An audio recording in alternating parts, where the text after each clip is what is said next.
Bon, mes chers collègues, nos auditions continuent et nous avons à présent l'honneur de recevoir Monsieur Régis Debray, philosophe dont le parcours personnel et l'œuvre sont si riches que je me garderai bien de vouloir les résumer en quelques mots. Autorisez-moi simplement un raccourci commode en disant, selon la formule consacrée, que la Commission a souhaité entendre l'auteur du rapport sur l'enseignement du fait religieux à l'école publique, demandé en 2001 par Jacques Lang, alors ministre de l'Éducation nationale. Ancien élève de l'École normale supérieure, agrégé de philosophie, conseiller du président François Mitterrand pendant plusieurs années, maître des requêtes au Conseil d'État entre 1985 et 1993, chargé de nombreuses missions diplomatiques, homme de presse et de lettres, vous êtes également membre de l'Académie Goncourt. Dans vos écrits et dans vos interventions dans les médias, vous constatez, depuis un certain temps déjà, un délitement du lien social et une perte des repères républicains en France. Fervent défenseur du principe de laïcité, vous avez d'ailleurs participé en 2003 à la commission de réflexion sur l'application du principe de laïcité dans la République, présidée par Bernard Stasi. Vous abordez dans nombre de vos réflexions la place des religions au sein de la cité, l'importance des rituels et plus globalement les rapports entre société et sacré. À ce titre, vous avez préconisé le développement de l'enseignement du fait religieux dans les établissements scolaires en tant que savoir indispensable à la compréhension de l'histoire et du monde. Votre audition par notre commission est apparue comme une évidence, susceptible de mieux éclairer nos travaux sur les solutions à apporter pour refaire de l'école un lieu d'intégration et de formation des futurs citoyens. Comme le bureau de la commission d'enquête l'a décidé, cette audition donc sera captée et diffusée en direct sur le site internet du Sénat et elle fera également l'objet d'un compte-rendu publié dans le recueil des travaux des commissions. Avant de vous passer la parole, le formalisme des commissions d'enquête me conduit à vous demander de prêter serment. Je suis également tenue de vous indiquer que tout faux témoignage devant notre commission serait passible des peines prévues aux articles 434-13 à 434-15 du Code pénal. En conséquence, je vous invite à prêter serment de dire toute la vérité, rien que la vérité. Levez la main droite et dites « je le jure ». Je le jure. Je vous remercie. Alors, si vous le désirez, je vous invite à nous faire un propos liminaire. Sinon, le rapporteur et nos collègues, de toute façon, ont beaucoup de questions à vous poser. Je vous passe la parole. Merci, Madame la Présidente. Je ne sais pas trop ce que c'est que la vérité dans le domaine que nous abordons. Et donc, je ne vais pas vous dire là, mais ma vérité telle que j'ai pu l'éprouver. Et évidemment, le thème entrant dans le cadre de vos travaux est si large que je suis soulagé du fait que vous l'abordiez seulement par une petite contribution que j'avais faite il y a déjà 10 ou 15 ans sur l'enseignement du fait religieux. Alors je dis 10 ou 15 ans parce que la République a des intermittences et elles sont décennales. C'est-à-dire que tous les 10 ans à peu près, on découvre l'existence d'un fait religieux assez bizarre, assez tenace, et qu'il y aurait lieu d'en informer les jeunes esprits. Alors le recteur Joutard avait en 1991 remis un rapport sur l'enseignement de l'histoire et notamment de l'histoire des religions. Il n'y a pas été donné suite, bien entendu. Le propre des rapports est que ça ne sert à rien. Chacun le sait, j'en ai fait un certain nombre. Tout cela est, vulgairement parlant, pissé dans un violon. Aussi viens-je devant vous avec le sens très relatif de la portée de mes propos. Alors, il est vrai que à chaque électrochoc qui défraye l'actualité, tout d'un coup, on s'aperçoit qu'il y a cette chose bizarre qu'on appelle d'un mot d'ailleurs à interroger le religieux. Et donc, en 2001, profitant, si j'ose dire, de l'attentat contre les Twin Towers et de la présence de Jack Lang au ministère de l'Éducation, j'ai proposé effectivement un rapport qui nous a demandé à peu près une année de travaux préalables sur l'enseignement laïque du fait religieux. Et puis voilà qu'aujourd'hui,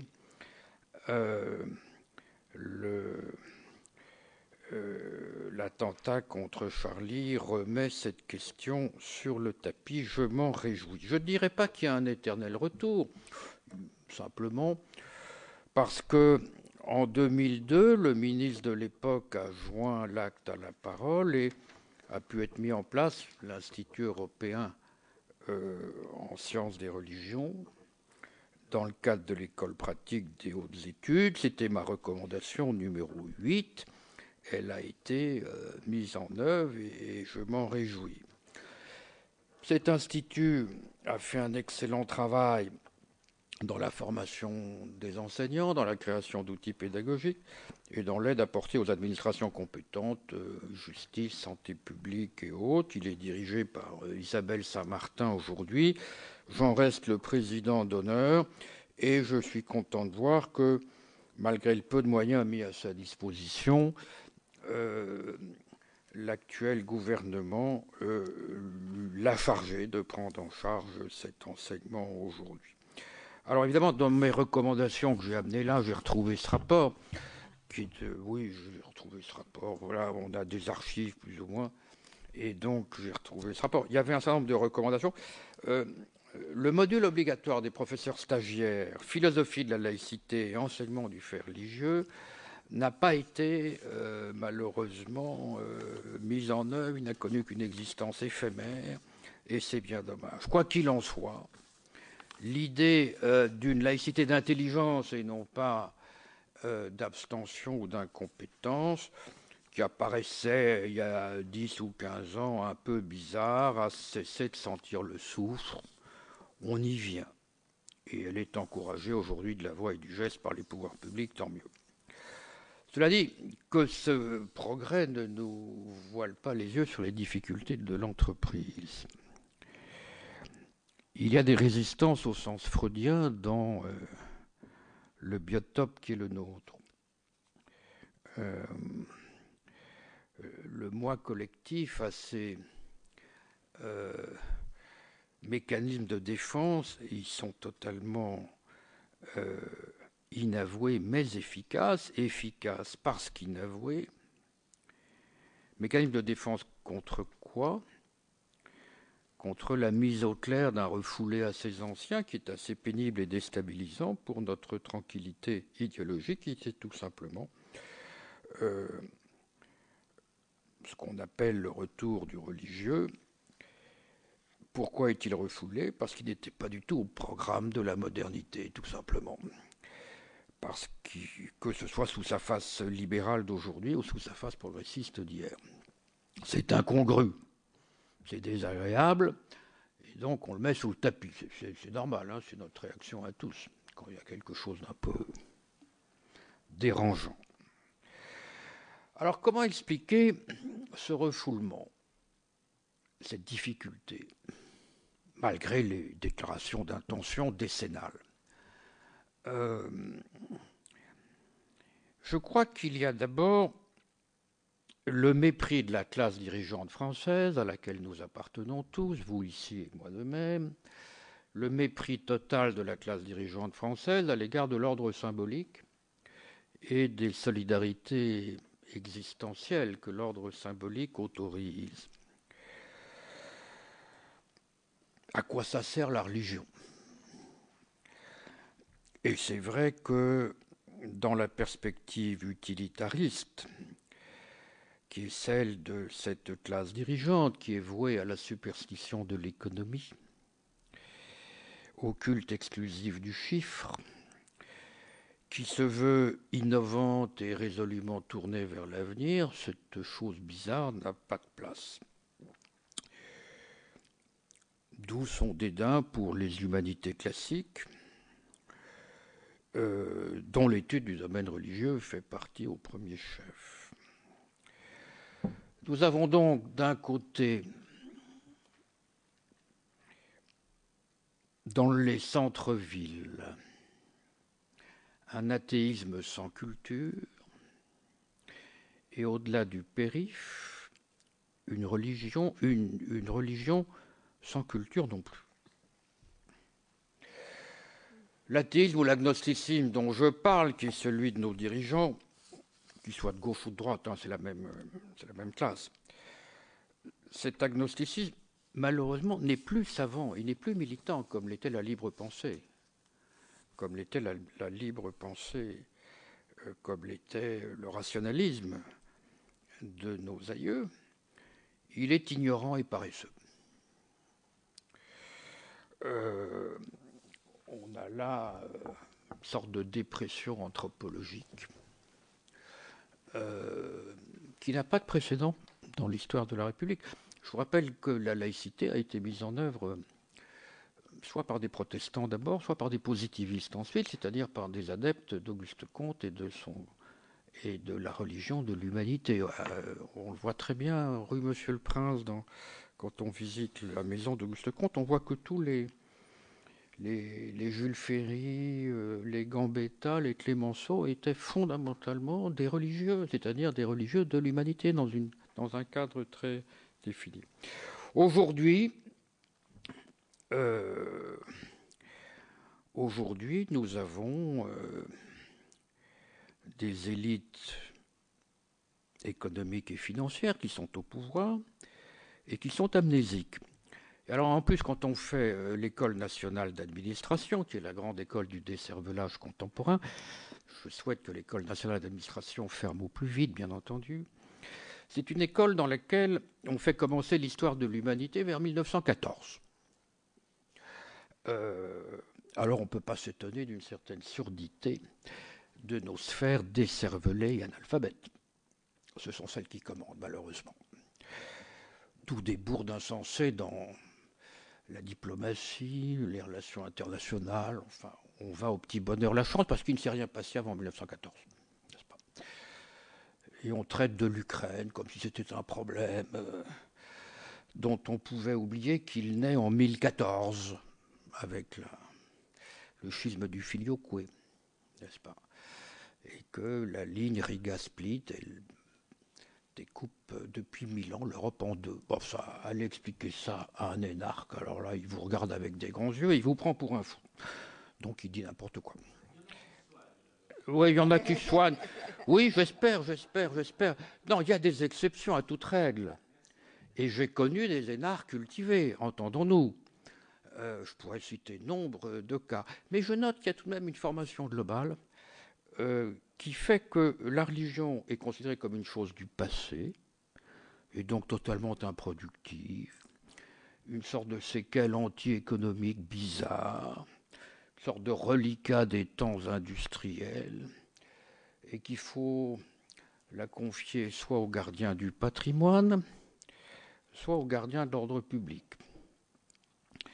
Donc on va loger la chose soit au musée, soit à la préfecture de police. D'accord?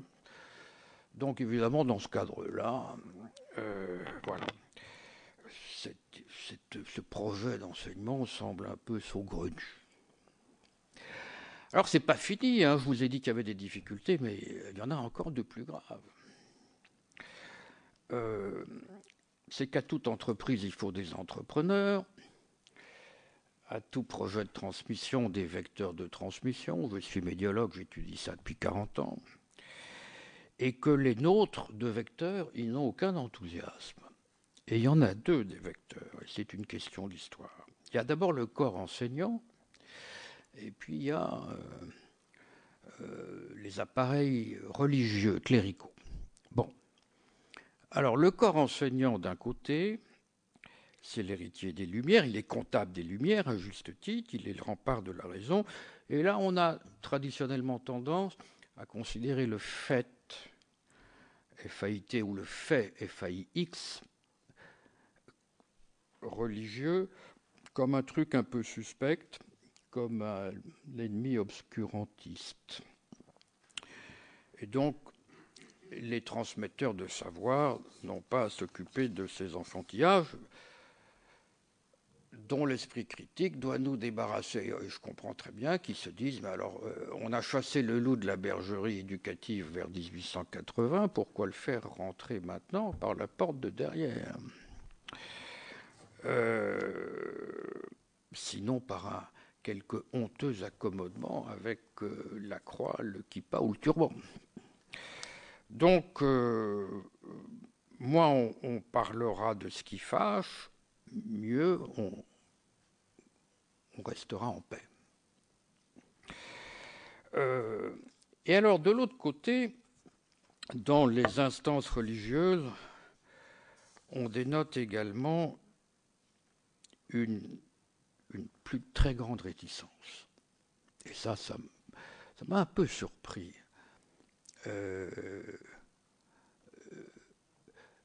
Ça m'a un peu surpris chez le cardinal Lustiger, avec qui je m'étais longuement entretenu de tout ça, un peu moins du côté de la conférence épiscopale de l'époque. Mais j'ai noté que l'enseignement laïque du fait religieux n'était pas bien vu par les religieux.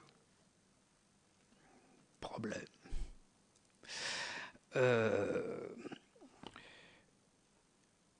Vous devinez pourquoi ? Parce que traiter le fait religieux comme un fait de civilisation, à égalité de traitement les uns avec les autres et tout jugement de valeur mis à part, ça peut apparaître, ça apparaît aux yeux des hiérarchies confessionnelles comme très dépréciatif et même comme un peu vexatoire. Et puis, il y a l'idée qu'il faut tout de même garder, je dirais, le monopole de la transmission et que pour comprendre le fait, il faut avoir la foi. Autrement dit, on ne peut en parler que du dedans. Qui en parle du dehors ne peut que défigurer le contenu de son enseignement. Alors bien sûr, on admettrait de ce côté-là des témoins, comme on dit, c'est-à-dire des intervenants en quelque sorte autorisés par la hiérarchie confessionnelle, mais cela reviendrait à faire un cours d'éducation religieuse qui est évidemment inacceptable dans un cadre logique et ne pas en faire ce dont il s'agit de faire, c'est-à-dire une information donnée dans le cadre des disciplines existantes par les fonctionnaires de l'éducation nationale. Donc je résume pourquoi cet échec récurrent, parce que trop de religion pour les laïcs et trop de laïcité pour les religieux.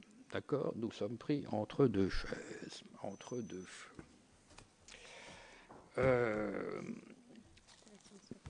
Alors, de grandes déclarations, je le répète, tous les 10 ans, et puis, lorsqu'il s'agit de dégager des crédits, lorsqu'il s'agit de prendre des décisions pratiques, un certain embarras.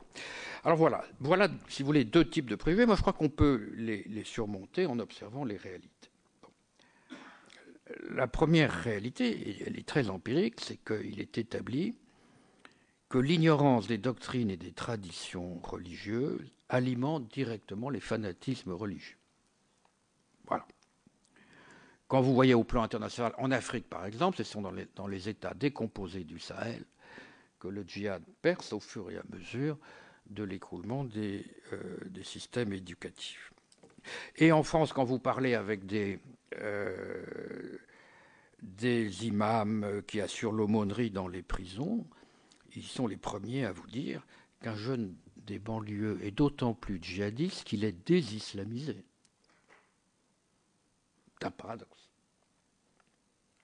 C'est-à-dire que les hystéries dites religieuses résultent non d'un excès, mais d'un défaut de transmission. Et ça, c'est un fait qui s'avère partout, c'est-à-dire d'une rupture de la chaîne enseignante.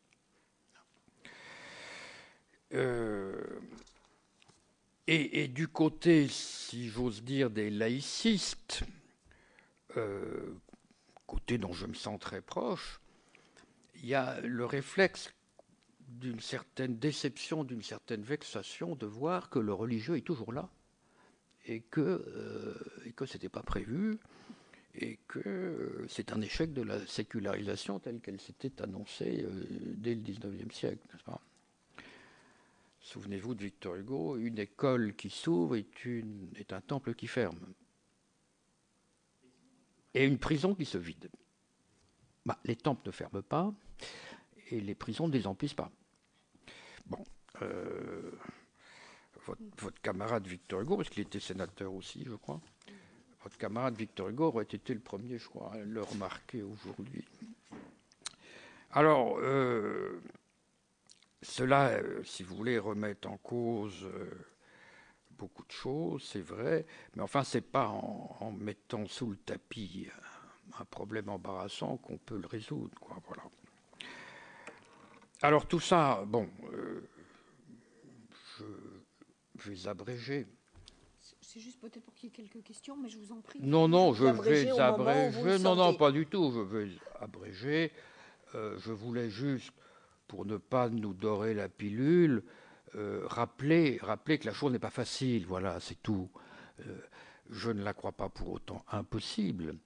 Je crois qu'elle exige un certain effort, et je précise tout de suite, un effort de laïcité. Et non pas une soustraction, mais une addition de laïcité qui permettrait de parler sans se fâcher des choses qui fâchent, et je dirais, sinon d'annexer, en tout cas de faire entrer dans le domaine du savoir les questions du croire. Et je crois qu'on peut le faire de façon tout à fait objective et mesurée, sans aucun engagement prosélyte, à condition qu'on ne fasse pas de la laïcité un épisode de la guerre des deux France, la victoire des uns, la défaite des autres, mais que la laïcité soit vraiment considérée comme un englobant juridique qui s'applique à tous et qui permet, je dirais, l'examen objectif, que ce soit dans le domaine de l'architecture, de la littérature, du calendrier, des incidences du fait religieux sur notre civilisation. Moi, je suis toujours très étonné d'apprendre aux gens que la semaine est un fait religieux. Oui, dans l'astronomie, vous pouvez regarder, il n'y a pas de semaine. La semaine, ça vient de la Bible. Il se trouve que Dieu a fait le monde en 6 jours, il s'est reposé le 7e. Mais demandez à un astrophysicien à quoi ça correspond. La semaine, il ne sait pas. Je suis toujours étonné d'apprendre aux Européens que leur drapeau est marial. Oui. Il a la couleur du culte marial. Et il a 12 étoiles. Ah bon, 12 étoiles, mais pourquoi il n'y en a pas 27 ou 28 ou demain 32, 40, 50 ? Il y en a toujours 12. Tiens, pas réfléchi à ça. Non. Tu sais pourquoi ? Non. Tu dois lire l'Apocalypse de Jean de Patmos. Dans l'Apocalypse de Jean de Patmos, tu verras que à l'orée du millénium, quand le Christ fait retour, 1000 ans avant l'Apocalypse, apparaît la Vierge Marie entourée dans le ciel de 12 étoiles autour de sa tête. Oui. 12 étoiles comme les 12 tribus d'Israël, comme les 12 portes de la Jérusalem céleste. Alors vous dites ça dans l'Assemblée de Strasbourg, les gens ouvrent de grands yeux, ils vous prennent pour un fou, il faut leur rappeler que ce drapeau a été l'invention d'un jésuite belge en 1952. Un bon jésuite qui connaissait ses textes. Les députés européens ne connaissent pas leurs textes. Alors, j'abrège là. Moi, je ne m'occupe plus de tout ça, je vous avouerai. Vous m'avez convoqué sous la menace d'être mené par des gendarmes. Donc, j'ai assez fréquenté les menottes et les gendarmes pour ne pas remettre ça. Mais tout ça ne m'intéresse plus beaucoup parce que je tiens ces difficultés pour surmontables, mais il y faudrait un héroïsme politique considérable et nous vivons dans une société post-héroïque, comme vous le savez. Et donc, pour moi, j'ai tourné la page depuis longtemps, mais vous me forcez à la rouvrir. 10 ans après, 15 ans après, je reviens vous dire plus ou moins les constats que j'ai pu faire, qui sont des constats purement expérimentaux. Voilà, j'ai rends compte d'une expérience. Vous me l'avez demandé, j'ai essayé de le faire de mon mieux. Ne croyez pas que je donne par une sorte de dandysme, une tournure un peu, sinon noire, un peu grise à cette affaire, mais je crois qu'il faut cesser de se payer de bonnes phrases et de voir la réalité en face. Et cette réalité n'est pas facile. Voilà, je vous remercie. Merci à vous, parce qu'en effet, c'était important pour nous de vous entendre. Alors, je suis désolée de vous couper un petit peu, mais c'est vrai que l'éducation, il y a la frustration dans l'éducation, mais je ne voudrais quand même pas que mes collègues soient complètement frustrés et ne puissent pas vous poser de questions. Donc, monsieur le rapporteur va déjà vous poser quelques questions. Ah oui, et ensuite, mes collègues aussi. Voilà, et tout cela dans un temps record, bien. Dites-moi combien de temps. Alors, il reste 30 minutes avec des questions du rapporteur et des questions des sénateurs. Je vous remercie. De nos nombreux collègues. Merci, Monsieur Debré, d'avoir accepté notre invitation. Non pas sous la menace ou encadré par différents types de personnes, mais en tout cas, on apprécie et on vous remercie. Et au-delà de rouvrir des problématiques que vous avez ouvertes il y a quelques années, moi, j'aimerais vous questionner sur les propos plus récents que vous tenez ou que vous avez dans différents types de quotidiens, parce qu'ils peuvent nous aider dans le cadre de notre mission de manière plus pragmatique. La première question, c'est dans une interview accordée au Nouvel Observateur en janvier, vous affirmiez qu'il y a un problème sérieux lié non à l'immigration en soi, mais au fait que beaucoup d'enfants d'immigrés ne se sentent plus français et n'ont plus envie de le devenir. Alors ma première question sera celle-ci. Que peut-on faire pour lutter contre cette perte du sentiment d'appartenance nationale? Et comment l'école peut-elle constituer un vecteur d'adhésion à la nation française? Deuxième question, je vais vous donner mes 3 questions. Vous fustigez la nouvelle réforme du collège et l'avènement de l'interdisciplinaire, de même que la suppression annoncée des enseignements de grec et de latin. Nous avons entendu plusieurs intervenants nous dire la même chose. Et ils estiment que la restauration de l'école républicaine doit passer par le renforcement de l'instruction. Donc, ça sera ma deuxième question. Comment les disciplines dites classiques peuvent-elles contribuer à restaurer l'adhésion au modèle républicain? Est-ce à dire que des enseignements transversaux comme le futur enseignement de morale laïque sont inutiles? Et enfin, troisième question. Dans beaucoup de vos productions, vous regrettez le déficit symbolique dont souffre la République française, contrairement à d'autres pays comme les États-Unis. Doit-on restaurer une ritualité à l'école et quelle forme pourrait-elle prendre? Je vous remercie. Ah, écoutez, excellente question. Là, ça me réveille, vos questions, c'est bien. Alors, écoutez, la ritualité à l'école, c'est évidemment l'uniforme pour tous. Ça va de soi. Comme dans les territoires d'outre-mer. Étant entendu que l'uniforme pour tous ne doit pas être vu comme une brimade, mais au contraire comme une fierté, car après tout, quand vous allez aussi bien à la Guadeloupe ou en Haïti, c'est généralement dans les pays pauvres qu'on pratique l'uniforme scolaire, pour effacer les inégalités sociales, n'est-ce pas? Donc, et on pourrait concevoir que chaque lycée, chaque école ait son uniforme, comme une équipe de foot, une équipe de sport. Enfin, il pourrait y avoir une fierté, une fierté d'appartenance pour le coup à un établissement. Bon, mais je vais vous apparaître très réactionnaire, mais le deuxième recours, rétablir l'estrade. Essentiel. Aujourd'hui, n'est-ce pas, on met l'enseignant et l'enseigné sur le même plan, on fait des cercles, n'est-ce pas, sympathiques comme à la télévision, mais c'est voiler le fait qu'il y a une différence, une hiérarchie entre celui qui sait et celui qui ne sait pas. Celui qui sait doit élever celui qui ne sait pas, et donc il a, à ce titre, il a droit à un respect. Voilà. Et le respect, c'est le dénivelé, toujours. Ben, voyez-vous ici, par exemple, hein, on a un dénivelé par rapport à la salle. Au théâtre, vous avez une rampe. Bref, je crois qu'il faut resacraliser l'école, car il y a un sacré qui est laïque et séculier. Alors je parle de l'estrade, évidemment c'est un exemple, c'est à la limite une boutade, mais l'idée qu'il y a une hiérarchie du savoir et qu'elle n'est pas une inégalité, que toute différence n'est pas inégalitaire, et que celui qui a acquis son savoir par son travail, sanctionné par un diplôme, peut-être doit être écouté, doit avoir d'abord une certaine considération des pouvoirs publics et d'autre part un certain respect de la part des élèves.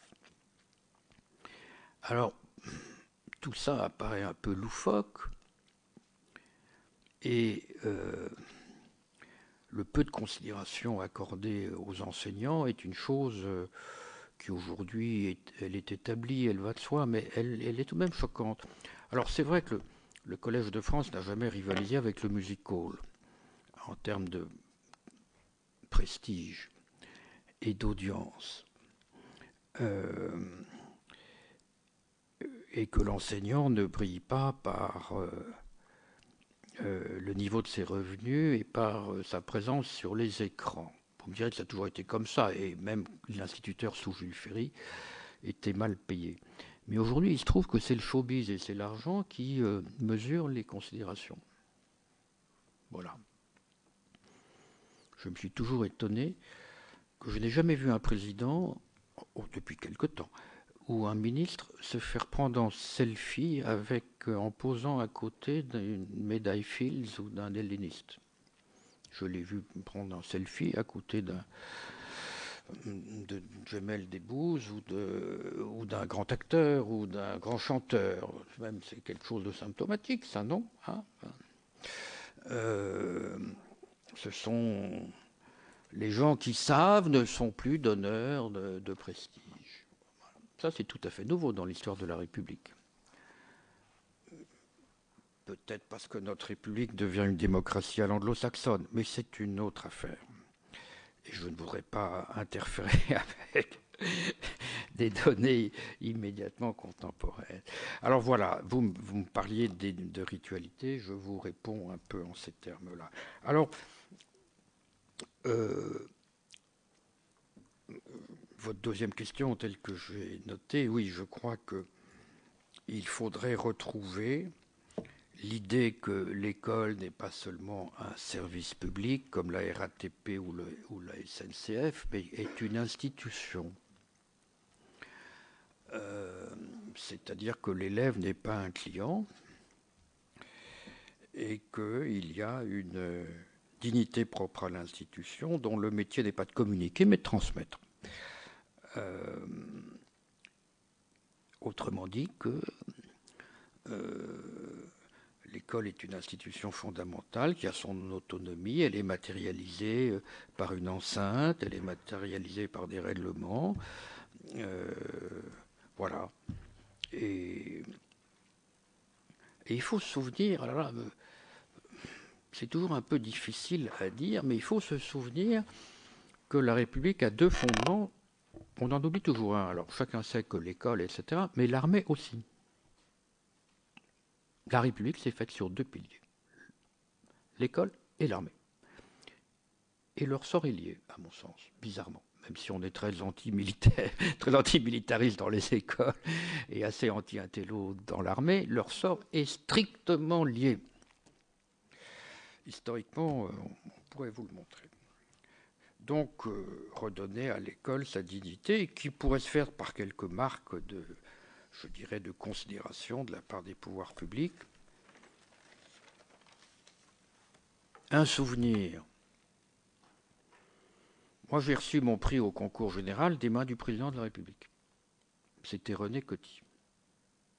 Le président de la République venait à la distribution des prix du concours général dans le grand amphithéâtre de la Sorbonne. Ah oui. Aujourd'hui, c'est impensable. Alors ça, on a commencé par envoyer le ministre de l'Éducation, puis le ministre de l'Éducation n'y vient plus, c'est le secrétaire d'État, etc. Et puis maintenant, c'est plus rien. Voilà, bon. Voilà des petites choses qui pourraient... Bon. Enfin, on ne va pas épiloguer sur tout ça. Alors, quant à la perte du sentiment national, là, dites-moi, c'est un immense sujet, hein, difficile d'y répondre en quelques minutes. Là,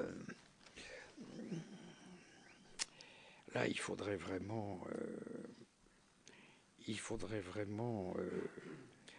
un peu de temps. Alors, il y a d'abord deux choses. Enfin non, il y en a plusieurs. Un, nous vivons dans l'illusion économique aujourd'hui, et l'économie est transfrontière, elle est mondialisée, l'économie est censée gouverner le monde et les esprits. Donc, à quoi bon la nation ? C'est dans le cadre européen que les choses se passent. En fait, le cadre européen est beaucoup plus étroit. Vu la mondialisation, le cadre européen est obsolète, mais ça ne se dit pas encore. On est en train de le découvrir. Donc, en tout cas, l'économie est mondiale. Donc, la nation, bizarre. La nation, séquelles, passé, nostalgie, etc. Deux,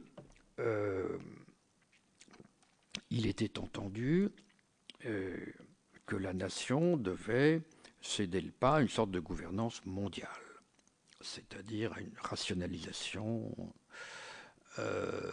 des systèmes de gouvernement, à des organisations internationales. Et qu'est-ce qu'on découvre ? C'est qu'après la nation, il n'y a pas la gouvernance mondiale, il y a la tribu. Autrement dit, les tribus reviennent, dans le monde entier d'ailleurs. Et il faut bien constater que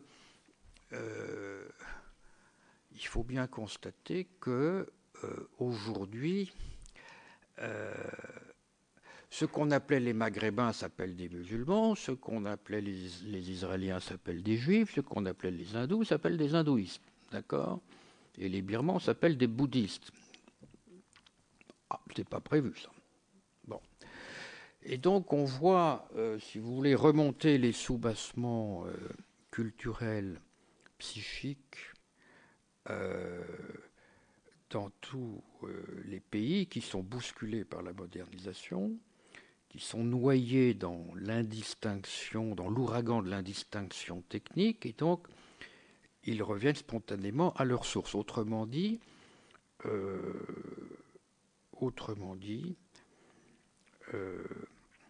la mondialisation techno-économique provoque non seulement la balkanisation politique et culturelle, mais elle provoque l'arrivée en force des archaïsmes.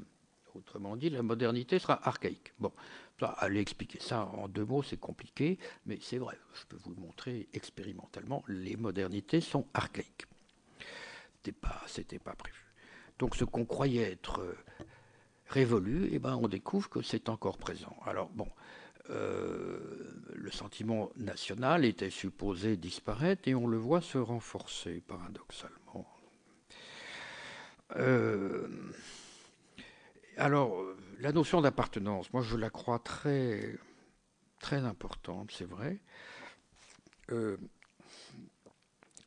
Hier, j'étais avec Kamel Daoud, et écrivain algérien que vous connaissez peut-être, qui a fait ce très beau livre Meursault contre enquête, et on lui a remis le prix du premier roman, et en discutant avec lui, on a constaté qu'on avait une situation tête bêche entre le sud et le nord de la Méditerranée, parce que lui dit très justement, moi, je n'appartiens pas à l'islam, l'islam m'appartient. Et je réclame le droit de dire je. J'en ai assez du nous. Ben nous, c'est l'inverse. Il y a trop de je, il n'y a plus de nous. N'est-ce pas ?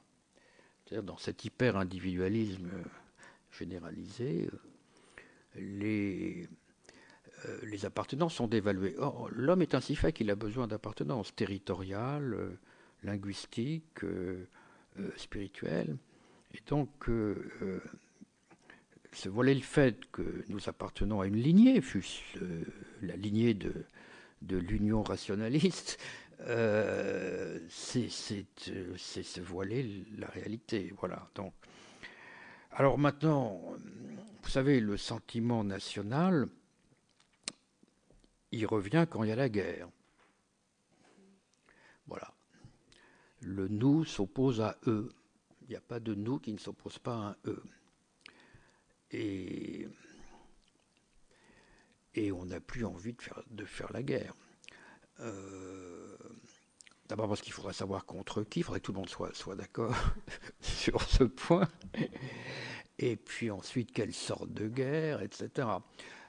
Donc, il y a une illusion européenne qui disait que les nationalités allaient devenir folkloriques et rétrocéder au musée des arts et traditions populaires. Ben, c'est pas ce qui se passe. Bon, évidemment. Maintenant, vraiment, la question du sentiment national, elle est capitale. D'abord parce que c'est l'unique cadre démocratique, hein, bon, et que plus les gens perdent leurs anciens ancrages collectifs, nivelés par les modes de vie et les contraintes économiques, plus les gens ont besoin de s'identifier. C'est normal. Il ne faut pas s'en étonner. Alors le problème, c'est que le sentiment national, ça fait partie de ces choses. Ça fait partie de ces choses qui ne se décrètent pas. Voilà. Les nations, c'est comme les religions, c'est comme les langues. Ça se sécrète, ça ne se décrète pas. Et on ne commande pas une sécrétion. On peut la favoriser. On peut créer l'atmosphère qui permet à une fleur de pousser, mais c'est pas en tirant sur une rose que vous faites pousser les roses. Simplement, vous pouvez mettre de l'engrais et mettre quelques jardiniers. Mais bon, donc, on ne peut pas, un beau jour, décider que le sentiment national est nécessaire. S'il n'est pas senti, c'est difficile. Alors, à quelles conditions peut-il être senti? D'abord, il faudrait que les pouvoirs publics, peut-être, montrent l'exemple, en quelque sorte, par, peut-être, éventuellement, en faisant apprendre l'histoire de France. Mais là, c'est un gros mot que je viens de prononcer, je suis désolé.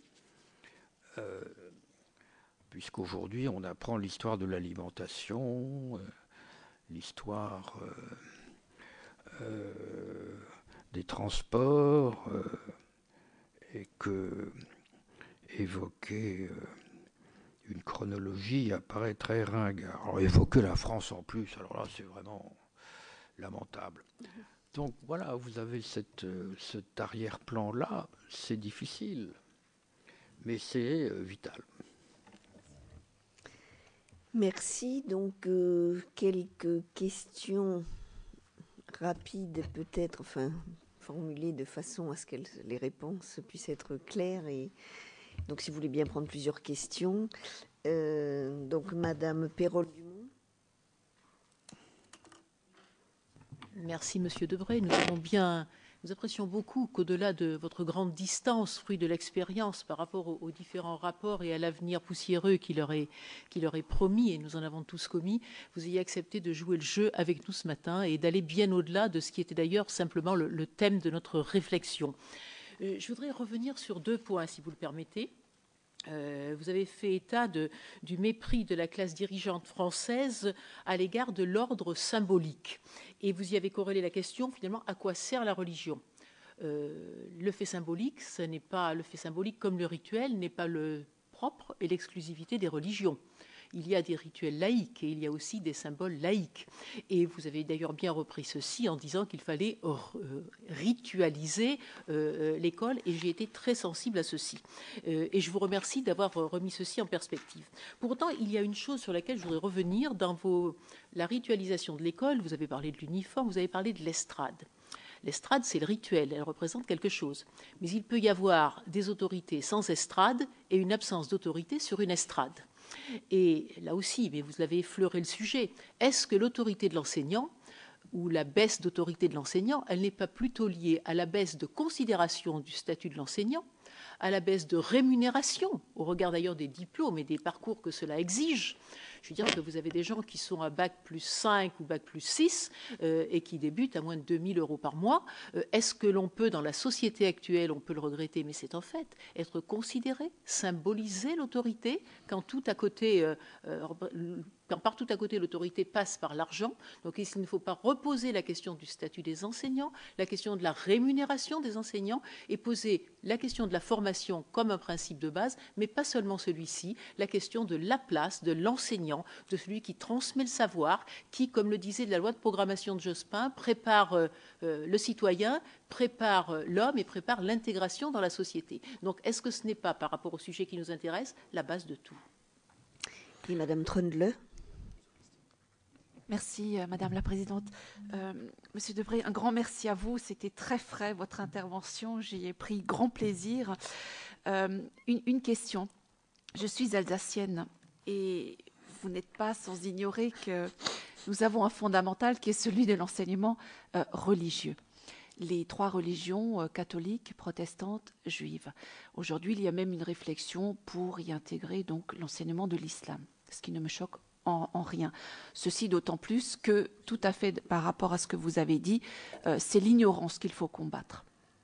Pour autant, de nombreuses associations aujourd'hui combattent cette spécificité dans nos régions, des associations laïques bien évidemment, et souhaiteraient que ce soit tout simplement remplacé par l'enseignement de la morale, puisque les élèves qui n'adhèrent pas à cet enseignement religieux, il y a cette faculté d'y déroger, bien évidemment. Généralement est organisé pour eux un cours de l'enseignement de la morale. Que pensez-vous de façon globale du dispositif en Alsace-Moselle?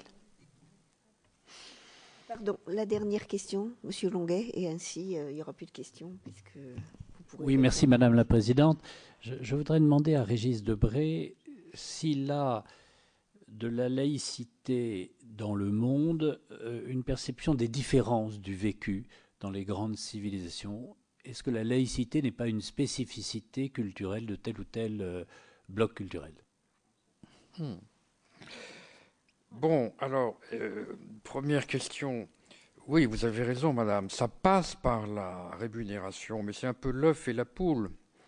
La rémunération dépend du prestige et le prestige dépend malheureusement de la rémunération.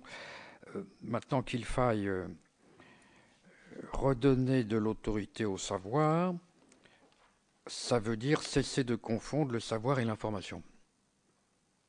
Parce qu'aujourd'hui, on tend à concevoir une sorte de téléchargement des contenus. On appuie sur un bouton, Wikipédia, et on a une information, mais on n'a pas une connaissance.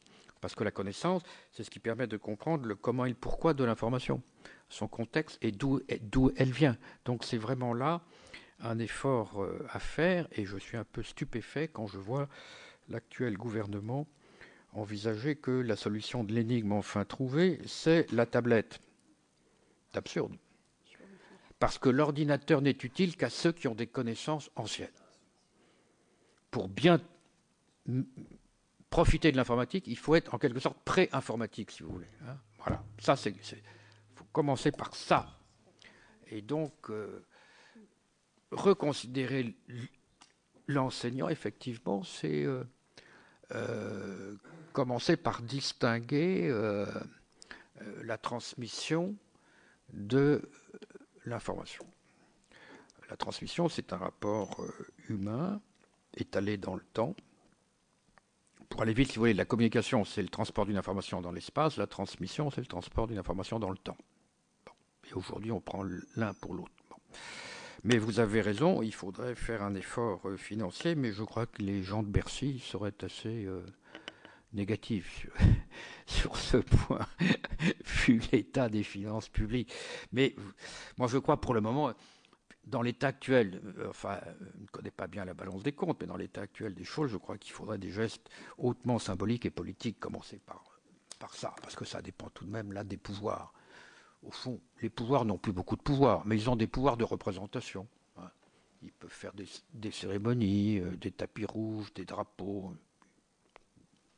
Ils n'ont plus grand-chose à faire d'autre, d'ailleurs. Bon. Donc ça, c'est bon. Alors, Alsace-Lorraine, oui, alors, vous avez tout à fait raison. Oui, Alsace-Moselle, d'accord, oui.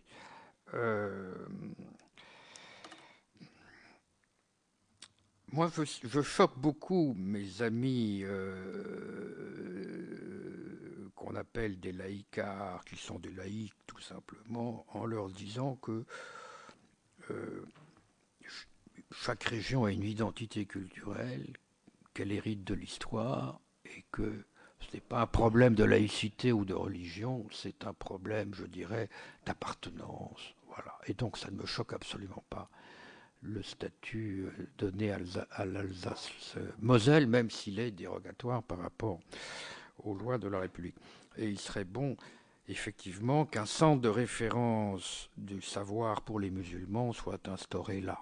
Ce serait excellent, car on manque de ce centre de référence. Et je crois que beaucoup de musulmans seraient prêts, y compris à se confédérer. Voilà. Et là, je pense que l'Alsace-Lorraine pourrait être une bonne rampe de lancement, si vous voulez. Alors, troisième point, Monsieur Longuet, vous avez raison. La laïcité est une singularité française qui a beaucoup de mal à se traduire. On la confond généralement dans le monde arabo-musulman, et pas seulement aux États-Unis aussi, comme une profession d'athéisme, ce qu'elle n'est absolument pas. Mais il est vrai qu'il y a une singularité française héritée de la Révolution, héritée des guerres de religion, c'est-à-dire de quelque chose que les États-Unis n'ont pas connu. Parce qu'aux États-Unis, au fond, est-ce que les États-Unis sont un pays de laïcité? Moi, je ne le crois pas. Je crois que c'est une théodémocratie. Et que quand ils parlent de laïcité, ils n'utilisent pas le mot, ils utilisent le mot de sécularité. Ils veulent dire que les églises doivent être libres de l'État, alors que chez nous, l'État doit être libre des églises. Hein. C'est vraiment pas la même chose.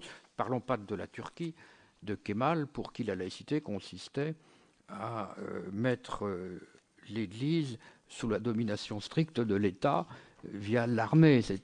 Hein? Oui, un gallicanisme un peu musclé, quoi.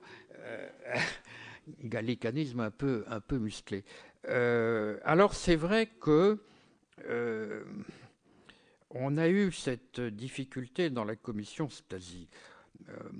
Moi, je crois avoir été dans cette commission le premier à dire qu'il fallait une loi sur le port des signes religieux et pas seulement une circulaire. Mais dans mon esprit, c'était pour resacraliser l'école et pas du tout par hostilité aux religieux. Il s'agissait simplement de restituer, je dirais, l'idée que l'école est un sanctuaire où on doit faire abstraction, provisoirement et délibérément, de toutes les appartenances, les origines ethniques, religieuses, y compris politiques, bien entendu. Moi, je suis contre l'introduction de la politique dans l'école. Hein. Évidemment, contre également les marques commerciales. Voilà. Il faut faire cet effort de considérer l'école comme un espace à part, un espace clos, donc sacré. Voilà. Et nous avons beaucoup de mal à faire circuler cette idée, puisque en arabe, laïcité est traduit finalement par libre pensée ou athéisme, etc. Et en Europe, nous sommes assez singuliers là-dessus, avec le Portugal peut-être. Mais en tout cas, ça fait partie de l'héritage français. Alors, ma conviction est que plus on se modernise, plus on a besoin d'héritage. Et plus, je dirais qu'il faut cesser d'opposer les novateurs et les conservateurs. Je trouve que dans le domaine de la culture, c'est une absurdité totale. Je vous rappelle d'ailleurs que Théophile Gautier appelait les romantiques, qui étaient contre les classiques, il les appelait des novateurs rétrogrades. C'est intéressant. Et je vous rappelle que Arthur Rimbaud était premier en version latine.